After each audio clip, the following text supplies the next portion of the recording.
सुनो, अपने लिए गाड़ी खरीदें। गाड़ी खरीदना आसान काम है क्या? उसमें पेट्रोल डालना पड़ता है, उसे चलाएगा कौन? ड्राइवर लगता है भाई। जी, अपने लिए खुद का घर बनाए। घर बनाना कोई आसान काम है? प्रॉपर्टी की कीमतें जानती हो? सुनो जी, अपनी बेटी के लिए अच्छा सा रिश्ता ढूंढे।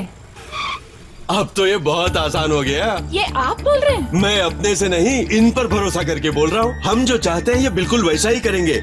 एक रिश्ते के लिए 100 रिश्ते दिखाएंगे। 25 साल पहले अगर ये होते तो मेरा जीवन भी कुछ और ही होता। अब क्या सोच रही हो? कुछ नहीं, शादी मतलब भारत मैट्रिमोनी।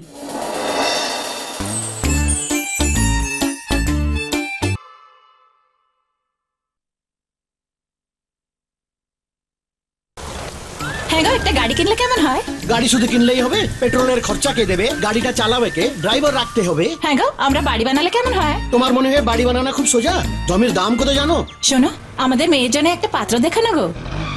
এই কথা? এটা তো খুবই সহজ। কি? এটা তুমি বলছো? আরে শুধু আমি না, অনেকেই এদের উপর ভরসা করে। এরা আমাদের সব কাজ করে দেবে। একটার জায়গায় 100টা বোর দেখাবে। খুব আনন্দ। ধন্যবাদ। ইস, এরা যদি 25 বছর আগে থাকতো তাহলে আমার জীবন অন্যরকমই হতো। কি ভাবছো তুমি? কিছু না, বিয়ে মানেই বেঙ্গলি ম্যাট্রিমনি।